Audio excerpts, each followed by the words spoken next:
Recording studio Rajgir. दिलवा में ना भारत के गोलिया दगबहुगे कि एक जना गोलिया दगबहुगे। दिलवा में ना भारत के गोलिया दगबहुगे कि एक जना गोलिया दगबहुगे। कि एक जना जेठावे में होवा हो बियाहवा ई सुनी के ही पगला रोबहुगे। कि एक जना जेठावे तोर बियाहवा ई सुनी के ही पगला रोबहुगे। सपना में जानू तोर सूरतिया देखबहुगे कि एगे सूरतिया देखबहुगे। सपना में जानू तोर सूरतिया देखबहुगे कि एगे सूरतिया देखबहुगे। कि एगे जन जेठावे में होबहु हो बियाहवा ई सुनी के ही पगला रोबहुगे। कि एगे जन जेठावे में होबहु तोर बियाहवा ई सुनी के ही पगला रोबहुगे।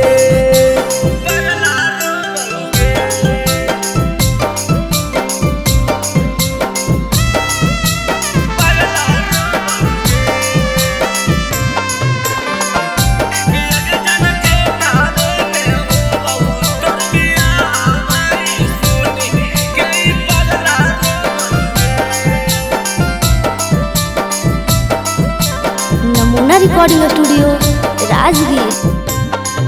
कटोरा फूटल का लेके घूमिया टोला महलावा। देखिए के लइकन सबे हमरा पगला। कटोरा फूटल का लेके घूमिया टोला महलावा। देखिए के लइकन सबे हमरा पगला। माथावा पगाम के मोटरिया डोबहुगे कि एक जन मोटरिया डोबहुगे। माथावा पगाम के मोटरिया डोबहुगे कि एक जन मोटरिया डोबहुगे। कि एक जन जेठावे में होबा हो बियाहवा ई सुनी के ही पगला रोबहुगे। कि एक जन जेठावे में होबहु तोर बियाहवा ई सुनी के ही पगला रोबहुगे।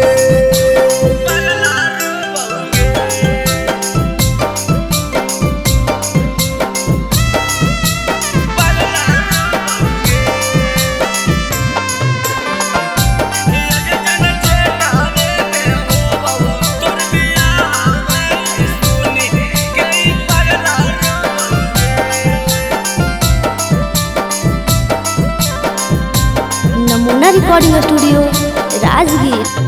एगे बड़ी याद आबहु जानू मीठी मीठी बातिया। नगेंदर बिहारिया के लागौ दिलावा में तीरिया। एगे बड़ी याद आबहु जानू मीठी मीठी बातिया। नगेंदर बिहारिया के लागौ दिलावा में तीरिया।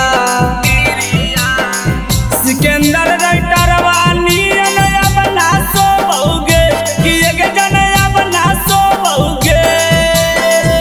कारण राइटरवा नियन अपना सोबहुगे कि एक जन अपना सोबहुगे। कि एक जन जेठावे में होबा हो बियाहवा ई सुनी के ही पगला रोबहुगे। कि एक जन जेठावे में होबहु तोर बियाहवा ई सुनी के ही पगला रोबहुगे। प्रेजेंटेड बाय नमूना म्यूजिक।